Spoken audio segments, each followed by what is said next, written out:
O programa que você vai ouvir agora é uma produção independente. Os fatos e opiniões aqui expressos são de responsabilidade de seus realizadores. A Associação dos Universitários e Secundaristas de Belém apresenta Programa Voz dos Estudantes, pela Rua Nova FM.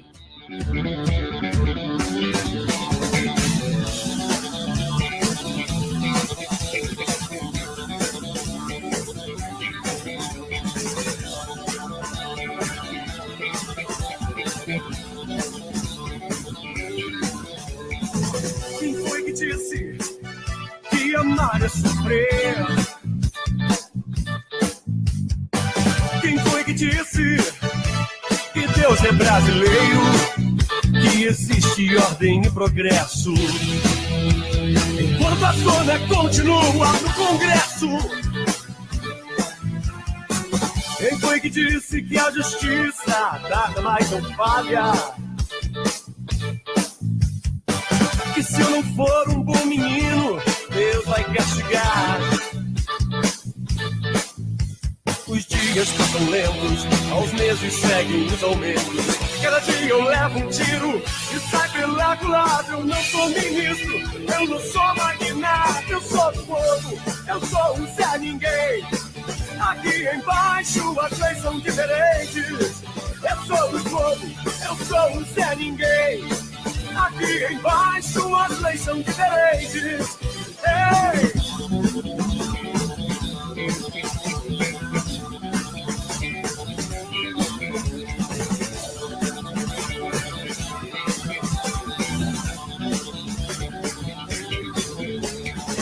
Quem foi que disse que os homens nascem iguais?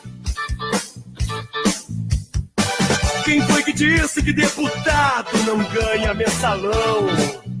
Se tudo aqui acaba em samba, o país é corda bamba.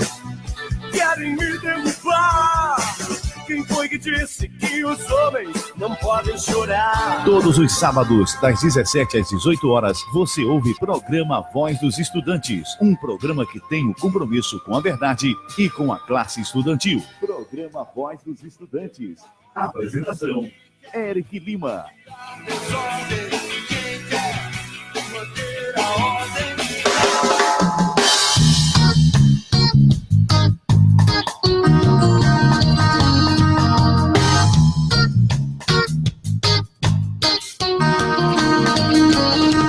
Caminhando e cantando e seguindo a canção, somos todos iguais.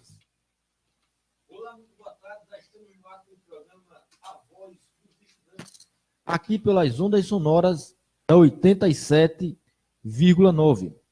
O programa Voz dos Estudantes é um programa da Associação dos Universitários e Secundaristas de Belém e que vai ao ar todos os sábados, entre as 5 e as 6 da tarde, aqui pelas ondas sonoras da 87,9 e também pela live no Facebook. Gostaria de lembrar para quem está acompanhando o nosso programa pelo rádio, que a live ela não está sendo mais compartilhada na nossa página oficial no Facebook.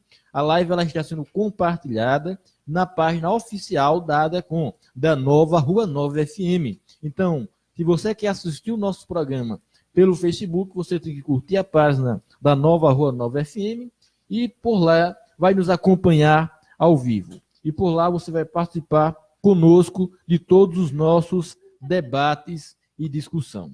Então, eu agradeço desde já a sua participação e vamos tentar fazer um programa que seja educativo, comunicativo e informativo, para levar sempre uma informação acadêmica com confiabilidade e, claro, com muita utilidade para você, estudante universitário, você, estudante pré-universitário e você, estudante concurseiro. Mas antes de começar, eu gostaria de fazer um comunicado. A Associação dos Universitários e Secundaristas de Belém comunica aos estudantes bolsistas do programa Bolsa Universitária que, infelizmente, a Prefeitura não pôde fazer o pagamento da última parcela da Bolsa no mês de dezembro. a associação vai fazer o comunicado oficial até a Prefeitura Municipal de Belém, no sentido de buscar uma resposta para esse conflito de datas. Acontece, de acordo com o que nós acreditamos, que o mês de dezembro é o mês em que há um gasto maior para a Prefeitura, em função do pagamento do 13º dos funcionários e do investimento em festividades. Mas a associação não foi comunicada com relação a este possível adiamento do valor da Bolsa do mês de dezembro. E nós acreditamos que ainda nessas primeiras semanas do mês de janeiro, a Prefeitura Municipal de Belém possa fazer esse pagamento. Lembrar que é a primeira vez que essa Bolsa ela atrasa e, infelizmente, ela atrasou no último pagamento dos estudantes que foram selecionados. Com relação à próxima seleção, a associação também estará comunicando à Prefeitura Municipal de Belém, já na próxima semana, da necessidade de realização de uma nova seleção para os estudantes. Nós acreditamos que entre os meses de janeiro e fevereiro de 2019 aconteça esta nova seleção, que outros estudantes sejam selecionados para este programa. Mas nós acreditamos também que há necessidade de alteração de alguns termos na lei e de alguns termos no edital. Ao que parece, os estudantes que foram selecionados, alguns deles, de acordo com denúncias que a associação recebeu, mantêm algum tipo de emprego, mas que informal, no comércio local. E essa informação não foi devidamente aferida pelos avaliadores. Inclusive, os próprios estudantes, se essa denúncia for confirmada, omitiram essa informação no processo de inscrição. A associação ela vai tentar conversar com a gestão no sentido de tentar impedir esse tipo de situação, que volte a ocorrer, já que a Bolsa ela existe para garantir que estudantes que são os mais necessitados consigam frequentar a universidade e tenham o seu recurso para financiar as suas xerox, o seu lanche, o transporte, não para estudantes que já tenham algum tipo de contrato empregatício. Então, nós vamos conversar com a gestão executiva municipal para ver se nós conseguimos alterar as regras de seleção, para ver se nós conseguimos que o pessoal da seleção faça a visita domiciliar, para ver se a gente consegue, por exemplo, uma quantidade maior de documentos seja exigida no momento da inscrição, porque da inscrição anterior não houve a necessidade do estudante, por exemplo, autenticar suas xerox e sua documentação e registrar firma em cartório. Isso, de alguma forma, garante juridicidade ao processo e deixa o estudante um pouco com o pé atrás quando der de sua intenção omitir algum tipo de informação. Então, para evitar que aconteça de novo esse tipo de omissão que só a título de curiosidade não foi ainda confirmada pela associação, chegou até nós como forma de denúncia que estudantes receberam a bolsa também trabalham, alguns deles, não todos.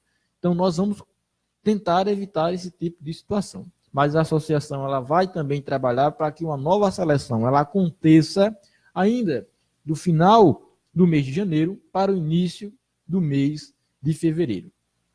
Cabe a nós associação, nós entidade de classe, e a vocês, estudantes, a fiscalização constante dos estudantes selecionados, para saber se eles estão ainda dentro dos critérios de seleção. Caso não estejam, é evidente, eles precisariam sair do programa. Mas isso a partir da próxima seleção.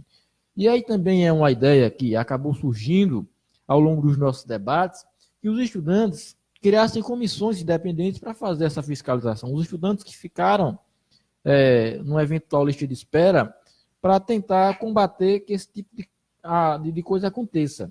Então, eu acredito que muita coisa precisa ser discutida no texto da lei e no processo de seleção. E toda essa discussão tem que partir necessariamente dos estudantes. Mas essa discussão jamais poderá impedir que um edital seja divulgado ainda no começo desse mês, para que possa acompanhar o início das aulas, para que possa acompanhar o início do semestre dos estudantes universitários. Muito bem.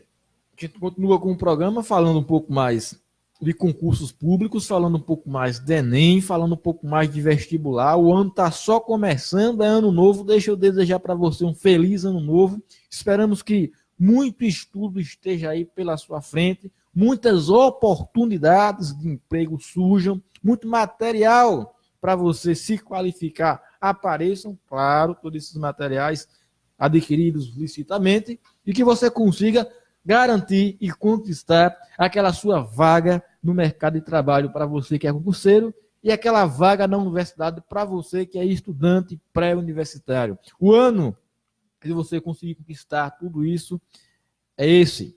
2019 inicia para os estudantes concurseiros do estado da Paraíba com grandes novidades. O Instituto Federal da Paraíba e a Universidade Federal da Paraíba divulgaram, no dia 31 de dezembro de 2018, edital de seleção de novos funcionários por meio de concurso público. Atenção você, estudante concurseiro do estado da Paraíba. Estão divulgados os editais de seleção para os novos funcionários, servidores técnicos administrativos e professores das universidades federais da Paraíba e do Instituto Federal da Paraíba. O Instituto Federal da Paraíba vai utilizar como banca realizadora do concurso a própria banca do Instituto. Já a Universidade Federal utilizará um instituto, a OCP. O Instituto da OCP é uma banca mais acostumada à realização de concursos na área médica, mas, por sua vez, também é uma banca de grande autonomia e de grande representatividade do meio dos concurseiros a nível nacional. Então, o concurseiro que pretende prestar este concurso da Universidade Federal da Paraíba deve estar muito bem preparado a nível de quem vai prestar um concurso para a Banca CESP, para a FGV, para a FCC, por exemplo, porque o nível do Instituto, a OCP, é o mesmo. Os conteúdos que serão cobrados serão conteúdos padrões com relação à área de assistente administrativa, que é uma das vagas mais concorridas. A língua portuguesa, como já era de se esperar, caiu como todo. Então, o estudante que for se preparar para esse tipo de concurso precisará ter conhecimentos gerais em toda a língua portuguesa, em toda a gramática da língua portuguesa, levando em consideração também interpretação e por aí vai. Mas, para a felicidade de alguns e a infelicidade de outros, com relação a linguagens, não foi cobrado uma redação. Alguns estudantes, aliás, estavam se preparando para realizar esse concurso, já estudando para a redação discursiva. Alguns estudantes possuem mais facilidade na redação discursiva, outros ainda não estão preparados. Para aqueles que estavam se preparando para a redação discursiva, a notícia ruim é que não foi cobrado. Por outro lado, existe uma outra disciplina que muita gente tinha dor de cabeça e tem dor de cabeça, que foi cobrada nesta seleção, que foi a disciplina de informática. Apesar de ser uma disciplina padrão dos concursos, o mundo da informática é um mundo que está em constante adaptação. E, claro, o estudante precisa estar sempre atualizado para se preparar para qualquer tipo de questão que venha a ser cobrada nessa disciplina. A grande questão na disciplina de informática é que o conteúdo é muito denso, é um conteúdo muito vasto e as questões em número reduzido. São apenas 5 questões para uma quantidade muito volumosa de conteúdo a ser estudado. Então, o estudante se perde muito nesse conteúdo e já estuda com aquele espírito vagaroso, em função de ser uma quantidade reduzida de questões. O estudante não se sente motivado a estudar tanto para 5 questões apenas. No entanto, o que nós sabemos é que em concursos como este, uma questão, e somente uma questão, pode ser o diferencial entre aqueles que são aprovados e aqueles que ficam para trás deste concurso. Conteúdo também que foi cobrado são conteúdos genéricos, como arquivologia, que é um conteúdo muito, eu particularmente gosto muito de estudar. No entanto, é minucioso, é todo cheio de detalhes, alguns estudantes acabam se perdendo. Redação oficial também, esse é espetacular. O curso de redação oficial prepara o estudante para redigir os textos que ele precisará produzir ao longo da sua vida como funcionário público, ofícios, memorando, atas e por aí vai. E nós sabemos que nem todo servidor público está preparado para redigir esse tipo de texto. Então, as bancas costumam cobrar redação oficial. E o manual de redação oficial é um manual muito curtinho, também é um pouco de detalhes, mas é tranquilinho de se ler. Mas com relação à redação oficial, é preciso ter em conta que algumas questões de redação oficial não estarão presentes no manual de redação oficial da Presidência da República, porque geralmente os estudantes eles se preparam apenas com o manual de redação oficial da Presidência da República. No entanto, alguns modelos modelos de redação que foram cobrados no edital não estão no manual de redação da Presidência da República, eles estão em outros manuais. São documentações que estão dispersas, como, por exemplo, a ata. A ata foi cobrado nesse concurso e não está no manual de Presidência da República. Então, o estudante que for se preparar para esse concurso, ele não pode se deter apenas no manual de redação da Presidência da República. Ele tem que procurar esse conteúdo em manuais que estão dispersos ao longo de sites na internet. Para além de manual, para além da redação oficial e de arquivologia, com relação à legislação voltada para a administração pública, não poderia deixar de ser cobrada a famosa Lei 8.112. E foi cobrada também a Lei do Processo Administrativo. Foi cobrada também o Código de Ética do Servidor Público. E por aí vai muito conteúdo para as questões que serão abordadas nessa provinha. E a provinha irá conter 50 questões. Isso tanto a prova do IF quanto a prova da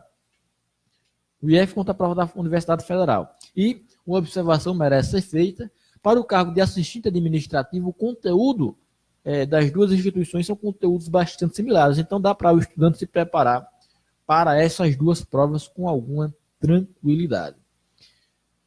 Mas e se você não estiver preparado ainda para um concurso a cargo de nível médio, para instituições federais, nós aconselhamos que você comece fazendo o concurso para o nível fundamental.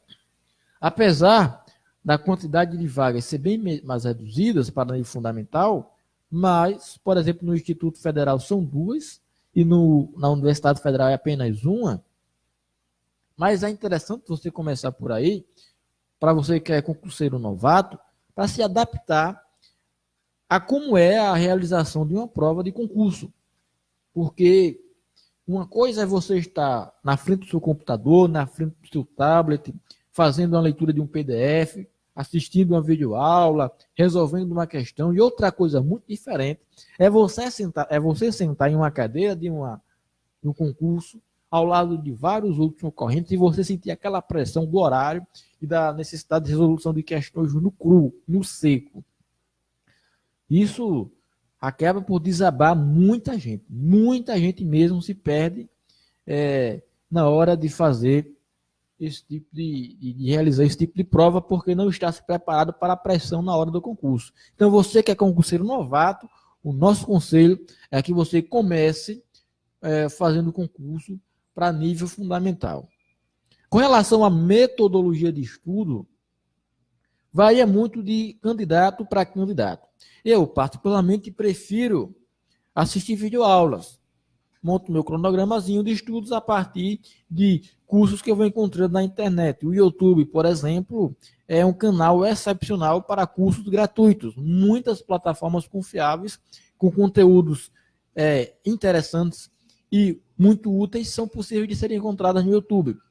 Desde que o estudante saiba passar aquele pente fino no conteúdo e buscar sempre conteúdo atualizado, porque vai cair muita legislação, inclusive também a lei de licitação, a lei, se eu não me engano, é 8666, a lei de licitação, e é uma lei que está, e as leis, de forma geral, elas passam por constante adaptação, e alguns cursos que estão disponíveis no YouTube não foram ainda atualizados conforme as adaptações posteriores da publicação da lei. Então, quando o estudante ele se pega assistindo videoaula, ele tem que primeiro, antes de assistir as videoaulas, ir no site do governo federal e procurar a lei atualizada pelo próprio governo. Então, você vai assistir a videoaula, mas comparando isso quando estiver fazendo de leis específicas, comparando com as leis disponibilizadas pelo governo federal. E aí você vai ter a garantia de que vai estar fazendo um estudo proveitoso, para que você não perca seu tempo assistindo videoaulas com conteúdo desatualizado. Mas aí é assim que eu faço. Você, por exemplo, pode fazer de outra forma, pode preferir PDF, pode preferir o livro impresso, pode preferir apostilas. Isso depende muito de estudante para estudante. O que nós temos quase como certeza é que é muito raro um estudante que começa a se encaminhar no ramo do concurso público consiga uma vaga de imediato. A menos, claro, que você tenha um QI muito avançado, uma capacidade de memorização muito alta. Nessa situação, nesses casos específicos, é claro que você vai conseguir a sua vaga. Mas a maioria de nós, de QI médio, precisamos de um certo tempo para absorção desse conteúdo. Então, aí vai uma segunda dica. Não crie grandes expectativas com relação ao primeiro concurso, caso você seja concurseiro iniciante. O primeiro concurso é sempre o concurso aterrorizante, porque você vai estudando por diversas plataformas online, material que você tem em casa, e você vai descobrindo que não é tão difícil estudar para concurso, porque os conteúdos eles são padrões, os conteúdos eles são genéricos, eles são de fácil assimilação, ou pelo menos a maioria. E como você vai lendo e entendendo esse material, você vai esquecendo que outras pessoas também estão lendo e entendendo o mesmo material. De tal forma que você vai criando uma expectativa de que aquele concurso, mesmo sendo o seu primeiro, vai ser o concurso se você entrar na graduação. Aliás, perdão, na vaga do serviço público. E aí, quando você realiza o concurso e sente a pressão do primeiro concurso e você vê a sua nota, que na maioria das vezes é uma nota não tão conforme o esperado, isso acaba por desestabilizar o concurseiro iniciante. Então, a nossa segunda dica de hoje é justamente essa. Não crie grandes expectativas.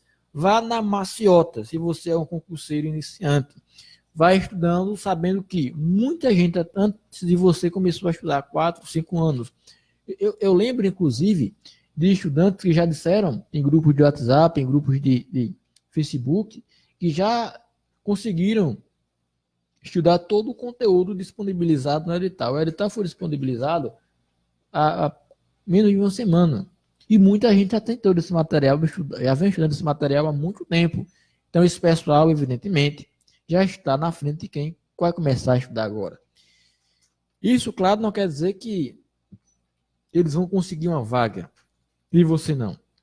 Isso quer dizer que você precisa dar um pouco mais de si, sem forçar demais, sem esperar demais, já que, mais uma vez, as vagas elas são limitadas e há pessoas que se preparam muito antes de nós. O ideal é que você faça o concurso sabendo, se passar bem, se não passar é uma experiência. Se prepare para os demais, porque outros concursos estão por vir. Então você sabe, vagas estão abertas para o IFPB e para o UFPB. Comece a estudar. Precisou de algum material que não está encontrando na internet, a gente talvez possa lhe ajudar. Busque contato conosco pela nossa página oficial do Facebook ou pelo meu perfil. Fique à vontade para entrar em contato conosco, para procurar conteúdo, dicas de estudos, alguma reflexão sobre como manter o foco. Nós estamos aí no ramo do concurseiro há pouco tempo, mas nós já estamos no ramo do Enem há muito tempo, então nós podemos assimilar uma coisa a outra e levar adiante. Então nós estamos sempre à disposição para ajudar tanto no concurso quanto no Enem. Então, para concurso, você sabe, o FPB e FPB. A gente volta depois para discutir um pouco sobre os concursos que vão acontecer aqui na cidade de Belém, Bananeiras, de Guarabira, de Pirpirituba, de Solânia e Sertãozinho. E depois a gente faz um pouco mais um debate, uma discussão sobre o Enem, cujo resultado vai sair agora, dia 18, para pensar um pouco sobre o que fazer com a sua nota no SISU, como se comportar no SISU desse ano. A gente vai conversar com você já para lhe preparar para o futuro, que é na semana que vem, o futuro de você que vai fazer o Enem, que vai fazer Enem não, que vai guardar sua nota do Enem. E você que vai fazer Enem esse ano também, que está numa dúvida danada com relação a essas mudanças que vão acontecer. A gente vai conversar sobre Enem e SISU já. Não saia daí, continue conosco. Você está no programa A Voz dos Estudantes. Grandes plantações pelas ruas marchando, indecisos cordões e ainda fazem da... Ninguém tira o trono do estudar, ninguém é o dono do que a vida dá. E nem me colocando numa jaula, porque sala de aula essa jaula vai virar. E nem me colocando numa jaula, porque sala de aula essa jaula vai virar. Ninguém tira o trono do estudar, ninguém é o dono do que a vida dá. Ninguém tira o trono do estudar, ninguém é o dono do que a vida dá. E nem me colocando numa jaula, porque sala de aula essa jaula vai virar. E nem me colocando numa jaula, porque sala de aula essa jaula vai virar.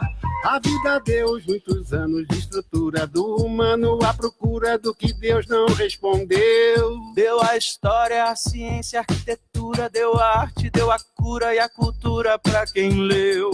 Depois de tudo até chegar nesse momento, me negar conhecimento é me negar o que é meu. Não vem agora fazer furo em meu futuro, me trancar num quarto escuro e fingir que me esqueceu. Vocês vão ter que acostumar porque ninguém tira o trono do estudar, ninguém é o dono do que a vida dá. Ninguém tira o trono do estudar, ninguém é o dono do que a vida dá. E nem me colocando numa jaula, porque sala de aula essa jaula vai virar. E nem me colocando numa jaula, porque sala de aula essa jaula vai virar.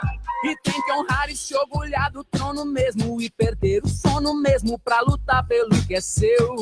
Que neste trono todo ser humano é rei, seja preto, branco, gay, rico, pobre, santo, ateu. Pra ter escolha tem que ter escola, ninguém quer esmola, isso ninguém pode negar.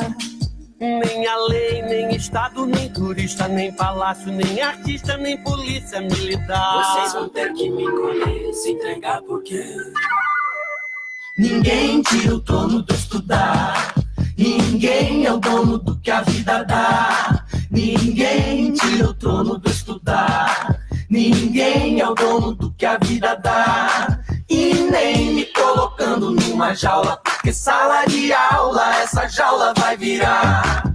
E nem me colocando numa jaula, porque sala de aula essa jaula vai virar. a vida deu-os muitos anos de estrutura do humano à procura do que Deus não respondeu.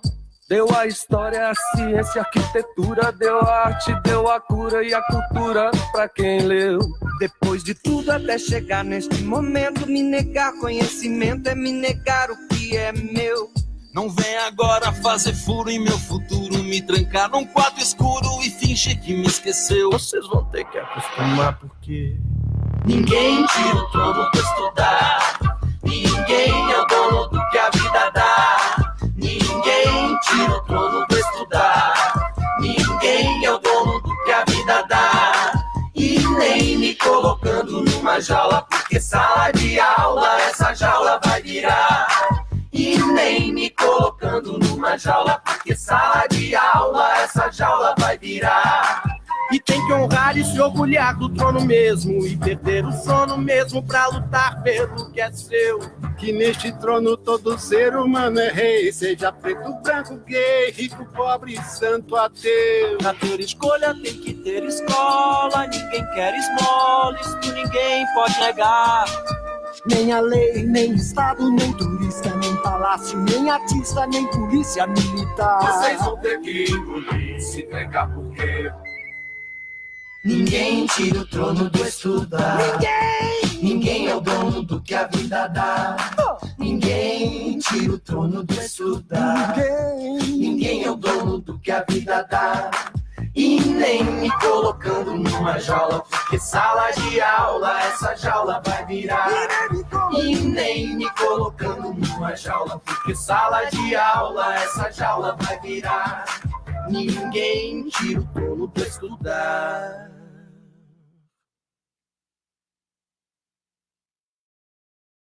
Estamos apresentando programa Voz dos Estudantes pela Rua Nova FM.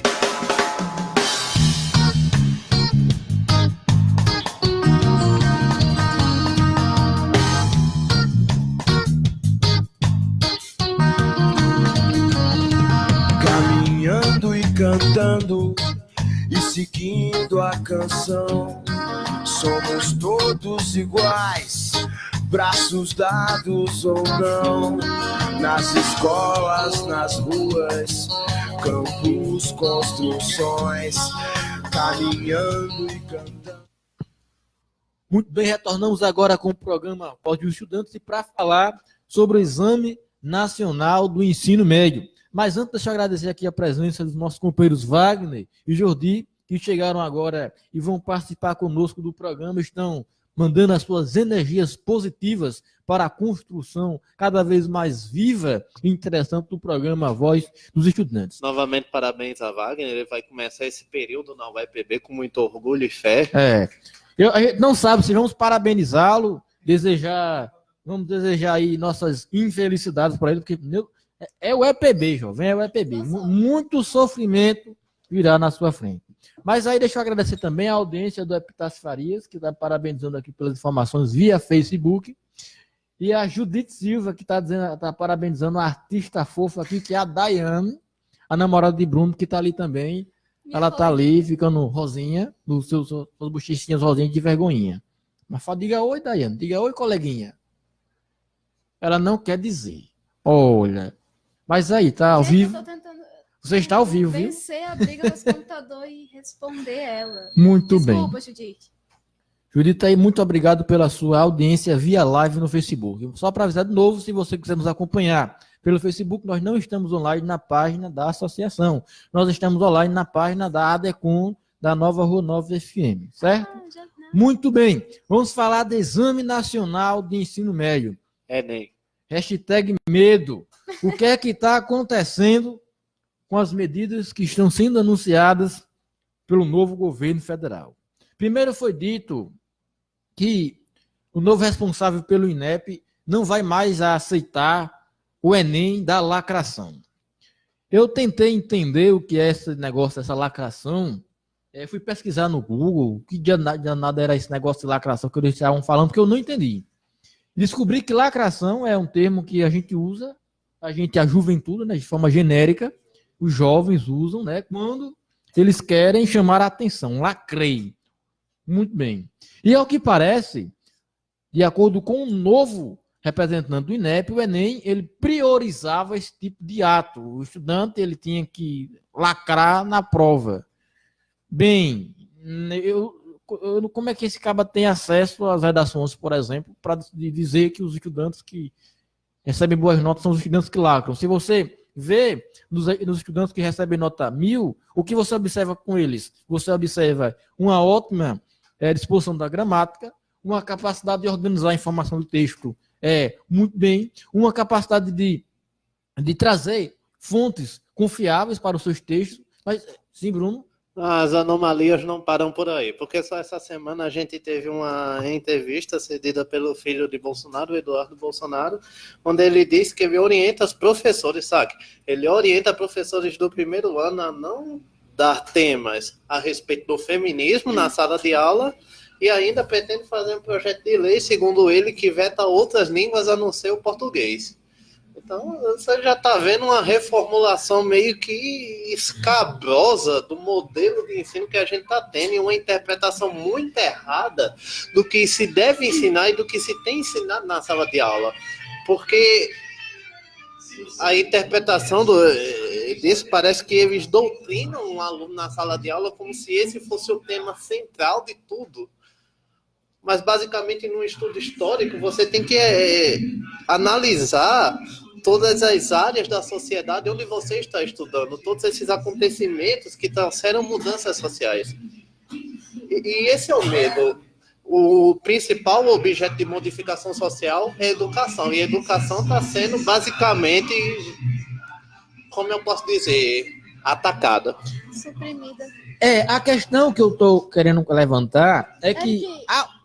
Sim, perdão. Só uma coisinha. Vale lembrar também que a parte da redação onde você poderia ser capaz de fazer isso, essa lacração, é o desenvolvimento, onde você vai argumentar, certo? Sim. Só que essa tal lacração demanda muita pessoabilidade, demanda muito primeira pessoa. E a gente sabe que na redação é impossível você usar a primeira pessoa nos seus textos. Isso já te come metade da nota. Ou seja... Eu não sei onde é que está essa lacração. Eu realmente queria ver esse povo que pensa que a prova do Enem é só lacração e resolver a prova de exatas e acertar tudo. Para ver se só os lacradores pegam. A questão que eu quero levantar com esse tipo de debate é que há uma instabilidade no que diz respeito ao que será cobrada no Enem deste ano. Então nós já vamos acalmar os ânimos. O próprio responsável pelo INEP disse que não vai fazer nenhuma alteração no Enem desse ano, até porque... o Enem ele tem que ser o reflexo do ensino médio. As alterações do ensino médio eles vão começar a acontecer esse ano ainda. Então, se eles vão começar a acontecer esse ano, nem toda a escola vai estar adaptada ao novo currículo. Na verdade, teve um debate no Enem há uns 2 meses, antes do final da eleição, onde eles já redefiniram um novo modelo para o Enem, que vai passar a ser aplicado em 2022. Esse modelo teste que a gente começou a partir de 2017 do Enem, ele vai continuar sendo aplicado até 2022, porque se pretende ter um novo modelo educacional até lá. E esse novo modelo educacional vai refletir nesse novo Enem que vai passar a ser aplicado a partir dali. A ideia desse novo Enem é tratar o Enem como se tratava os vestibulares antigamente. Você separar o Enem por áreas de interesse e você fazer apenas essa área de interesse onde você quer. Exato. Parece brincadeira, mas é sério. Isso, obviamente, segundo o documento, passará a ser válido a partir de 2022. Porque, segundo eles, tem uma demanda de discussão didática, educacional para tornar isso viável. Mas a minha questão com relação à alteração do ensino médio não diz respeito necessariamente à estrutura curricular do ensino médio, diz respeito ao que eles estão chamando de ideologia. Eles estão usando o termo ideologia como sinônimo de esquerda, de marxismo, de comunismo. O discurso é sempre esse, retirar a ideologia da escola. Como o filho de Bolsonaro disse que os professores de primeiro ano não precisavam mais dar feminismo, porque isso não vai ser cobrado no Enem daqui a 2 anos. Então, por que o Enem não vai ser alterado agora? O Enem vai ser alterado agora porque esse primeiro ano vai ser o ano de limpeza do marxismo cultural, que eles querem fazer. Então, o marxismo cultural, como eles chamam, ainda vai ser cobrado no Enem desse ano. Então, a matriz curricular do Enem não vai ser alterada. O estudante que vinha se preparando para o Enem há alguns anos e, eventualmente, não conseguir entrar na universidade neste ano e for realizar o Enem ainda este ano, o Enem 2019, ele pode continuar estudando, seguindo as mesmas bases de estudo, as mesmas linhas históricas, porque não vai ser alterada de acordo com o atual representante do INEP, o atual diretor do INEP, porque não há condições do governo fazer essa limpeza ideológica, como eles querem fazer nas escolas, em um ano apenas. Afinal de contas, são muitas escolas, as salas de aula, para fazer esse tipo de coisa, tinha que alterar consideravelmente todo o quadro de funcionários de todas as escolas, a começar necessariamente pelos professores, e eu acredito que eles não vão conseguir fazer isso em nenhum momento, muito menos em um ano. Então é possível que essas alterações venham a ser cobradas no Enem a partir do segundo ou terceiro ano do mandato do atual presidente Bolsonaro. Então, os estudantes que estão se preparando para o Enem, eles podem continuar seguindo as mesmas diretrizes de estudo, usando as mesmas metodologias, mas a partir do próximo ano, talvez, nós não sabemos como é que vai ficar a matriz curricular. Nesse ano, a matriz referencial do Enem, melhor dizendo, ela vai permanecer a mesma dos anos anteriores. Mas aí vem o SISU. O SISU, ele já vai ter o SISU, ele já vai estar tendo o seu sistema aberto nesse ano. Eu acredito que o Bruno Barreto pode nos trazer maiores informações com relação à data no SISU, de preferência agora, né? Porque a gente está com uma nova mudança aqui na administração da rádio que não permite que o responsável pela mesa de som use o computador para outras finalidades que não seja da mesa de som. Eu não posso ter acesso a datas, a informações aqui no computador. É com o companheiro Bruno, que já vai trazer essa data para a gente. Mas o Enem 2019, ele vai seguir a mesma linha histórica, a mesma linha doutrinária, vamos assim chamar. 22/1 vai abrir as inscrições do SISU, de acordo com o nosso companheiro Wagner, que está ali atrás das câmeras acompanhando. Wagner chegou primeiro. Wagner, o nosso grande, o Sombra, o Silvio Santos, Sombra da Voz dos Estudantes. Dia 29 de janeiro vai abrir, e dia 25 vai abrir o SISU 2019.1.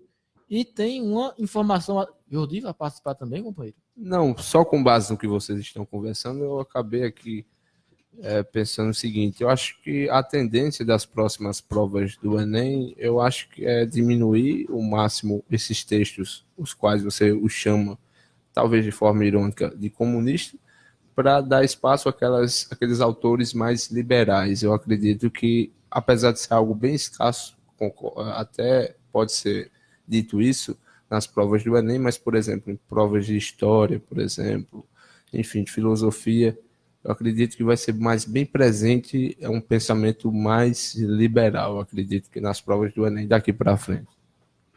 Ou seja, leiam Olavo de Carvalho, que com certeza vai ser o nosso teórico máximo do desenvolvimento do pensamento educacional no Brasil. Só revogando aqui, revogando não, né? Falando. Eu não acho que teria um pensamento marxista realmente no Enem. Eu acho que faz parte de um conjunto de estudo cultural, só que erroneamente, assim como tem algumas pessoas que pensam que a Terra é plana, mesmo em século XXI, também pensam que existe isso aqui. Sim. Agora, que provavelmente possa ter algum assunto com relação a teorias da conspiração vinda de Olavo de Carvalho, aí no Enem talvez possa ter. Então, desde já, vá visitando o canal do irmão Rubens, que é um preparatório. O preparatório para o Enem, o canal do irmão Rubens. Essa foi uma piada muito boa. E o interessante é que não há problema, por exemplo, em citar como bem alegre, que está falando aí em Olavo de Carvalho, mas o problema é quando você demoniza determinado autor, determinada obra, determinado segmento, que é o que dá para se observar nesses 5 dias de 2019. Na verdade, eu vou fazer um comentário que já tinha feito antes no meu perfil de Facebook, no seguinte sentido. Para o governo Jair Bolsonaro dar certo, ter legitimidade populacional, ele necessita criar e manter a imagem de um monstro a ser combatido. E esse monstro é o comunismo, é o PT, é o socialismo, são os feministas, são as feministas, as femininas. Então, na verdade, há a manutenção de uma imagem de uma coisa que existe no Brasil, evidentemente, mas não é na forma como eles colocam. As crianças, elas são direcionadas ao homossexualismo no pré-1. Tem chupeta de não sei o que lá. São várias coisas que vão se construindo no imaginário do povo brasileiro para que haja uma legitimação popular do governo Bolsonaro. Então, essa demonização de um pensamento, de uma ideologia, de uma doutrina que não acontecia necessariamente nos governos anteriores e que agora está acontecendo, é justamente para legitimar o governo. O que é, de certa forma, muito cruel e que a população deve começar, a população especificamente o meio acadêmico, deve começar a combater. É interessante como eles chamam de doutrina, de ideologia, apenas uma ideologia. O marxismo é ideologia, o liberalismo não.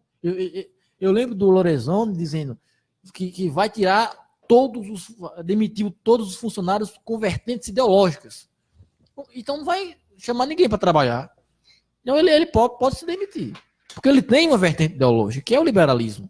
Então, como assim ideologia é somente o comunismo, o esquerdismo, o marxismo? Então, eles deturpam, eles mudam o significado das coisas, eles criam um monstro a ser combatido e fazem e usam, e agora eu volto com o termo lacração, e usam da lacração para defender justamente o contrário. Se você for debater com qualquer eleitor de Bolsonaro no Facebook, eles sempre conversam com memes e com frases de efeito. Lula tá preso, Bolsonaro 2018, chora mais, alguma coisa nesse sentido. É sempre usando do conceito que eles mesmos são contrários, que é a lacração. Ficam usando disso para combater. Eles usam a lacração para combater a lacração sem saber o que estão fazendo. E defendendo a imagem de um presidente que é puramente manipulado, é construído, ele não tem uma base fundamental de pensamento para defender. Ele defende aquilo que mandam ele defender. Eu lembro da posse em que ele pegou uma bandeirinha e balançou a bandeirinha do Brasil. Se você for assistir a posse completa, você vai ver que isso não estava combinado. Foi um Lorenzoni. Ele estava caminhando ele estava saindo da sala do presidente do Congresso e o Lorenzoni parou ele, deu a bandeirinha e ensinou ele a balançar a bandeirinha. E ele ficou que nem um menininho. É assim que eu devo fazer, e balançando a bandeirinha, porque nem isso ele sabia fazer. Porque tudo que ele faz é milimetricamente pensado por pessoas que estão por trás dele para sustentar um discurso que não é o dele. E a pergunta que fica é, no final, quem você está achando que é o grande herói? Realmente o Bolsonaro ou é a figura que construíram dele? Talvez esse cara que vocês elegeram, ele nunca exista. Talvez seja só mais uma isca que usaram para enganar o eleitor, o povo brasileiro, porque sempre enganaram. Eleição é sempre uma faca de dois gumes, que serve tanto para trazer alguma coisa boa, quanto serve para enganar. Mas o problema é a fragilidade da mentalidade brasileira. Isso mostra o quanto a educação foi fragilizada. Então, isso que está acontecendo agora é só o reflexo do quão mal estamos intelectualmente. Isso. E isso, meus queridos, é o pior castigo que pode haver. O próprio Aristóteles e Platão já falavam isso. O castigo dos idiotas é ser governado por um pior do que eles. E, na verdade, qualquer eleição, qualquer presidente não é criado. Sim, metade das qualidades que ele aparenta ter, que ele esbanja por aí, pode não ser dele. Era isso. Eu acho interessante que nesse início de governo dele, ao invés de se preocupar com problemas que deveriam ser mais urgentes, como a própria segurança pública, que ele falou tanto, por exemplo, mas ele está, como o Eric falou, partindo para esse lado que ele chama de ideológico, tentando combater isso e que serve de base para defender o posto dele. Talvez de uma pessoa, vamos dizer, de um candidato que não é mais candidato, agora de um presidente que foi montado, que é guiado por trás e que é ensinado a pegar da bandeirinha, enfim. E que, como o Bruno falou, assim, esse momento que nós estamos vivendo, que as pessoas se importam menos em pensar mais, e me remete muito ao filme Estou de Volta, que trata da volta do Mussolini na Itália, que eu acho muito interessante quando a gente dá uma olhadinha para a Europa, para outros lugares do mundo, e quando nós olhamos para algumas emissoras, seja de televisão ou rádio aqui na nossa região ou no país inteiro, que eles falam, por exemplo, que eles dão a impressão, com sensacionalismo, de que só o Brasil aqui existe corrupção, que aqui é o marco da corrupção, o berço, enfim. Mas se você for... A Espanha perdeu políticos por conta de corrupção recentemente, de cargos importantes.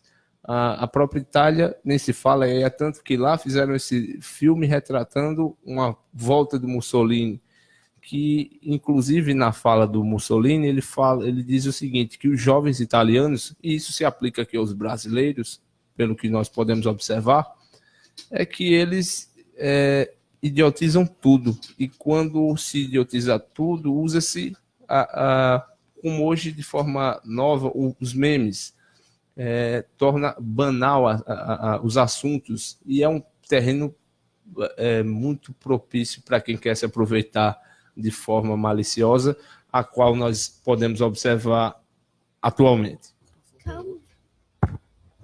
Eu vou complementar uma coisa aqui para Jordi, que a linguagem dos memes já virou estudo acadêmico, só que não, é sério, parece bagunça, mas já tem um monte disso porque virou um tipo de metalinguagem. Por exemplo, é uma metalinguagem, desculpe os termos aqui, eu seria mais voltada para idiotas. Por quê? Por muito tempo, quem era desprovido de certas capacidades intelectuais não tinha como se comunicar direito, não tinha como se expressar. Mas a ideia do meme na nossa geração possibilitou isso. Então você pode se comunicar e como o Jordi disse, idiotizar tudo por meio disso. É uma metalinguagem que dá certo e que atinge mais públicos. E que acaba, infelizmente, financiando ações como o que aconteceu com a gente, ou medidas drásticas como essa, porque você nunca leva um assunto a sério, você nunca tem a possibilidade de uma interpretação a sério, porque é sempre humorístico, porque é sempre idiotizado. E justamente por... é um meme. As frases que eu mais vejo são: é um meme, você não precisa problematizar. Você não precisa levar a sério. É uma piada. Não é assim. Só que aí a piada ganhou vida no final. Exato. É um meme, é uma manifestação humorística, beleza. Mas aí você dizer que não precisa problematizar é dizer que o assunto não precisa ser debatido e que ele não tem necessidade de fazer isso, nem naquele ambiente, nem em outro. E só para terminar, Jordi falou... Qual é o nome do filme? Estou de volta, do filme italiano. Aí eu lembrei que, Bruno, e a gente assistiu o Ele Está de Volta. Do Hitler, não é isso? Ele está de volta. E eu lembrei da frase que eu até fui pesquisar aqui, porque eu não tenho memória boa, que ele fala o seguinte, num diálogo: a história está se repetindo. Você está enganando as pessoas com seus discursos. Aí Hitler vai e responde: em 1933, ninguém precisou de discurso. O povo elegeu um líder que deixou claro para todos quais eram seus planos. Então, assim... Não foi o que a gente teve? Uhum. Não só... Não vou entrar nesse debate. Eu falo besteira. Interessante quando o Bruno falou assim, o meme ganhou vida. Eu me lembrei, bem próximo da eleição, uma repórter que hoje eu acho que é atriz, que na época ela era do CQC, eu me falha a memória agora, o nome dela. Ela disse que... Não era Dani, não. Ela falou que quando ia a Brasília entrevistar o que hoje é o nosso presidente, ela disse que tentava mostrar ao país o quão absurdo tinha alguns pensamentos, alguns dos deputados que estavam nos representando. E ela disse que hoje fica triste por ter contribuído em expor algo que, como o Bruno bem frisou, um meme que ganhou vida. E, na verdade, se a gente fizer uma extensão do que está acontecendo com os memes e pensar a realidade de hoje, do dia 5 de janeiro, nós vamos perceber que a atual gestão executiva, ela conseguiu manipular o meme para construir determinadas imagens do presidente que reconstroem, ou melhor dizendo, que destroem imagens que foram disseminadas ao longo da campanha. O meme hoje, ele não só é um objeto de pesquisa acadêmica, como necessariamente é um instrumento, eu vou aqui dizer com certas ressalvas, o meme é um instrumento de controle social. A partir do meme, o indivíduo, ele tem ativada a sua memória afetiva. O meme te faz rir. E te fazia por diversos motivos. Durante toda a campanha, as pessoas da dita esquerda brasileira riam de Bolsonaro por memes que ridicularizavam a imagem de Bolsonaro, que expunham o discurso homofóbico, o discurso racista do Bolsonaro. Agora, a maioria dos memes que estão sendo compartilhados acerca do Bolsonaro são memes que descontextualizam o Bolsonaro do seu discurso político. São imagens que falam da vida acadêmica, que falam de comida, que falam de roupa, mas não falam de política. E assim a esquerda começa a compartilhar esses memes. E começa a esquecer do que Bolsonaro disse. E começa a esquecer do que Bolsonaro estava fazendo. E o meme começa a fazer com que a nossa memória afetiva seja lembrada quando seja associada a Bolsonaro ao riso afetivo. Você lembrou do Bolsonaro porque ele estava comendo pastel na casa de não sei quem e não estava gostando. Aí você viu o meme e gostou. Você se sentiu próximo do Bolsonaro. E a imagem do Bolsonaro é reconstruída de uma forma. Eu quero abrir um parênteses e parabenizar o pessoal do marketing do Bolsonaro. É fantástico. Eles conseguiram revolucionar a forma de se comunicar socialmente, digitalmente. E elegeram um presidente. Isso é espetacular. Quantos fizeram isso? Poucos no mundo da política conseguiram, em um tempo tão rápido, fazer uma mudança tão drástica. Quantas pessoas não foram eleitas como deputados e senadores totalmente conhecidos apenas por levar o nome de Bolsonaro junto? E foi uma mudança drástica baseada no marketing digital. Então, nesse aspecto, o pessoal responsável pelo marketing digital de Bolsonaro foi um pessoal excepcional, foi um trabalho muito bem feito. Eu acho que deve ter alguns prêmios aí para o pessoal que trabalha com marketing, e com certeza quem está por trás de Bolsonaro vai ganhar, porque é espetacular a forma como eles conseguiram manipular a opinião pública através de memes. Eu até disse brincando recentemente, que o discurso de memes dele constrói o próprio discurso de memes dele, porque é o seguinte: qual é o grande discurso que eles usam? Que a esquerda brasileira há 30 anos vem doutrinando o jovem no nosso país. E eu até brinco, poxa, 30 anos de doutrinação esquerdista não suportou uma eleição com meme. Que doutrinação foi essa? Foi uma doutrinação muito mal feita. Esses esquerdistas não sabem doutrinar o povo. Porque em uma eleição, com meme, perderam poder, foi uma rasteira histórica. Perderam o poder executivo, legislativo, não tem mais representação. Eu até penso, o pobrezinho, o do coitadinho do Lula, quando ele sair da cadeia, ele vai ser lixado. Daqui a pouco o governo vai desconstruir completamente a imagem que o Nordeste tem de Lula. Por quê? Porque eles precisam criar um monstro. E o monstro é o PT, e o monstro é a esquerdalha, o monstro é o Lula. Então, na construção desse monstro, e com a esquerda divulgando os memes de Bolsonaro, logo o Bolsonaro vai ter o controle social completo. E esse controle social já é muito perceptível desde o início da campanha nas páginas, nas diversas páginas de notícias no Facebook. Eu estava acompanhando algumas notícias do site Forbes, é um site especializado em economia, um site muito respeitável, mas aí o site cometeu um erro drástico. Ele disse que as ações da Embraer caiu no governo Bolsonaro. Foi um erro drástico, porque encheu de gente na postagem dizendo que era fake news, que a Forbes foi comprada pela esquerda, que a Forbes estava mentindo, que a Forbes agora não era mais confiável. Por quê? Porque disse que a ação da Embraer caiu no governo Bolsonaro. Se você colocar no Google, você viu que nos últimos 5 dias ela despencou. É um fato. Mas os eleitores não conseguem aceitar, porque qualquer mensagem que associa a imagem de Bolsonaro a algum tipo de conflito interno, algum tipo de instabilidade governamental, é fake news. Então, o controle de Bolsonaro sobre as massas agora é um controle quase máximo, um controle quase completo, um controle quase imutável. As pessoas elas estão completamente entregues. Então, Bolsonaro pode dizer a todo mundo que pode pular da ponte, porque a ponte é onde não tem comunismo, onde debaixo da ponte é onde não tem comunismo, não tem mais comunista lá. Todo mundo vai. Porque é uma entrega cega. E aí eu volto para aquela questão: por que isso não é doutrinação? Por que isso não é ideologia? Não faz sentido.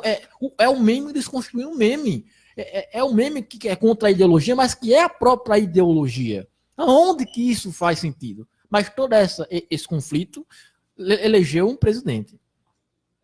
Eu acredito que até essas medidas impopulares de início, como por exemplo, com essa semana ele declarou que pode extinguir realmente, é possível que não haja mais no Brasil uma justiça do trabalho, como o próprio Ministério do Trabalho também. Então, esse tipo de coisa, dependendo da doutrinação, isso vai ser mal. Acho que futuramente pode servir para o próprio governo dele. Eu acho que um governo, principalmente se ele não conseguir gerar tanto emprego com as medidas que ele, como presidente, tomar, enfim, quando as ações não atingirem o bolso positivamente do brasileiro, toda essa modinha vai cair por terra. Boa parte dela, inclusive. Agora, quanto aos argumentos ou não argumentos utilizados em redes sociais, quando não é xingamento, é banalização do que alguém está opinando. Então, muitas vezes, até uma pessoa que é estudiosa, uma pessoa que é inteligente, que sabe argumentar, fica sem ação de dizer, poxa, como é que uma pessoa está dizendo isso comigo? Você perde a ação de tão absurdo que chega a ser alguns comentários. Agora eu quero que os caros ouvintes, os caros companheiros me façam a diferenciação. O que difere isso de um sistema totalitarista? Alguém consegue me dizer? Se você não consegue se expressar em toda a sua totalidade, se você é coagido por meio de pessoas iludidas pela ideia de um político, e se você não concorda com essa ideia e é coagido, mesmo que ideologicamente por essas pessoas, o que diferencia isso de um regime totalitarista, tal como fascismo e tal como nazismo? A diferença é que o povo se auto-escolheu a esse regime. Veja bem um exemplo, como ele falou. Sim. Ou como ela falou no caso. Na Alemanha, os próprios alemães escolheram Hitler. Sim. E ele foi um totalitarista. Então não é diferença não, é a mesma coisa. Os alemães permitiram que o Hitler chegasse ao poder, que caçasse os alemães. Olha... Exato, olha a jogada. Eles confirmavam que os judeus iam para o campo de concentração porque Adolf Hitler vendia uma propaganda para eles de que o campo de concentração era as mil maravilhas. E eles acreditavam, entende? Eles não investigavam para ver se esses campos de concentração eram ruins. Apenas Hitler falava que era um lugar de reabilitação para os judeus. Eles acreditavam. Pronto, vendeu a ideologia, o povo aceitou e teve isso que a gente conheceu como nazismo. Muito bem. Na verdade, a gente ia debater Enem, ia debater vestibular, mas aí é início de ano, um novo governo, muita coisa está se alterando na estrutura da administração pública e todo esse debate tem que ser feito e realizado. Só que, infelizmente, ainda no calor das eleições. Nós acabamos de sair de um processo, um pleito eleitoral muito que dividiu a população brasileira e tudo isso ainda está prejudicando as análises, as reflexões. Que cá entre nós, o candidato, até então candidato e hoje presidente, também não teve um candidato à altura nas eleições, principalmente tanto no primeiro como no segundo, mas também pelo momento que o brasileiro está vivendo, dessa confusão de pensamentos, de saber, até pela força que a mídia tem, como você falou, quem foi mais forte nos meios midiáticos. Mas além disso também, se nós enxergarmos, infelizmente, quem tinha uma boa quantidade de votos no segundo turno, que foi para o segundo turno com o Bolsonaro, foi um PT muito desgastado e muito equivocado, e que infelizmente também há uma cegueira por parte de muitos do Partido dos Trabalhadores. Aqui em Belém mesmo a gente tem algumas pessoas que sabem dialogar, tanto que votaram em Bolsonaro, sabem dialogar, que também votaram em Haddad, mas que tanto que votaram em Bolsonaro ou Haddad, que tem um pensamento muito fechado para aquilo que eles não concordam. E aí essa divisão e essa apaixonite aguda de determinados nomes acabam sendo levadas para além das eleições, o chamado palco das eleições não é desarmado, e todo debate, toda discussão que não tenha nada a ver com política acaba chegando sempre na política.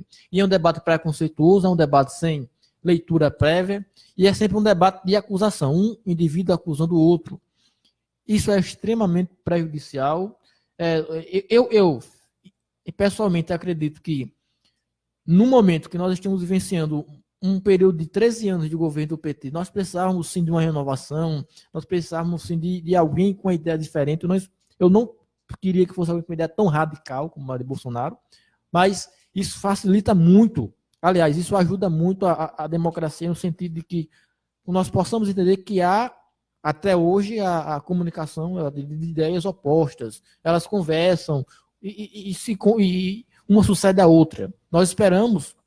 A diferença, claro, é que o governo de Bolsonaro, meio de governo, no discurso, já disse que vai varrer a esquerda, o vermelho vai varrer a oposição. Então, é um discurso meio estranho para a democracia. Mas tudo bem. Vai seguindo na vida. Só tem um outro medo também, Eric, é que tá certo, aqui nós discordamos educadamente de algumas medidas do atual presidente, apesar de muito recente, mas eu também tenho um medo que deve ser observado por todos, é que mudou-se da água para o vinho dessa última eleição como uma cisão do período corrupto para um período incorruptível, ou seja, claro que uma falsa impressão da realidade, já que a corrupção, como nós sabemos, é uma condição natural do ser humano e isso vai sempre acontecer. Mas suponhamos que essa gestão seja um desastre. Meu medo é que a política da mão amiga volte a ser justificada por isso. Entende? Dizer, fulano disse que ia acabar com isso e blá, blá, blá, e nós resolvemos.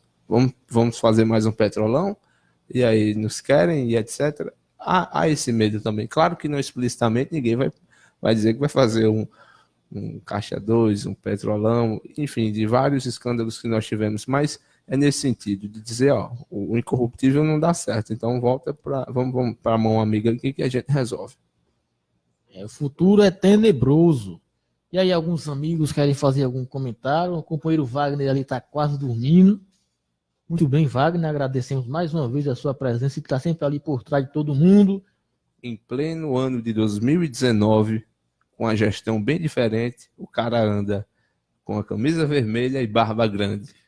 Muita coragem. E o Pato Donald fumando um negócio ali meio estranho, viu? A estampa da camisa é meio sinistra. Mas é assim mesmo. O debate está muito bom, a conversa está muito boa, o futuro é muito incerto, vamos ver o que vem pela frente. Vem Enem, vem vestibular, vem concurso, vem seleção de bolsa, vem um bocado de coisa. Mas aí a gente fica... Só falta vir um bom senso. Mas aí a gente leva tudo isso para o próximo programa, fazemos outros debates e outras discussões. Já passamos aqui do horário, então nós agradecemos de coração a sua audiência e contamos com ela em nosso próximo programa. Como diria o Chaves, estaremos aqui na próxima semana, nesse mesmo horário, nesse mesmo canal. Espero que eu também esteja. Esperamos, nos aguardem. Caminhando e cantando e seguindo a canção e aprendendo e ensinando uma nova lição. Então, vem, vamos embora, que esperar não é saber. Quem sabe faz a hora e não espera acontecer. Então, vem, vamos.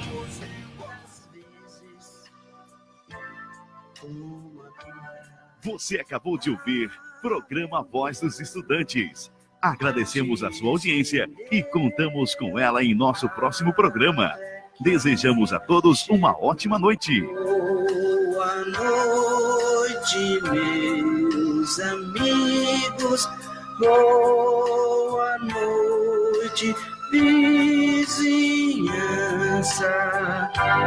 Prometemos despedirmos sem dizer adeus jamais, pois haveremos de nos reunirmos muitas vezes mais. O programa que você ouviu foi de produção independente. Os fatos e opiniões aqui expressos foram de responsabilidade de seus realizadores. Produtos 13 de Maio apoia nosso prefixo. Essa é a ZYL 741, 87,9 MHz.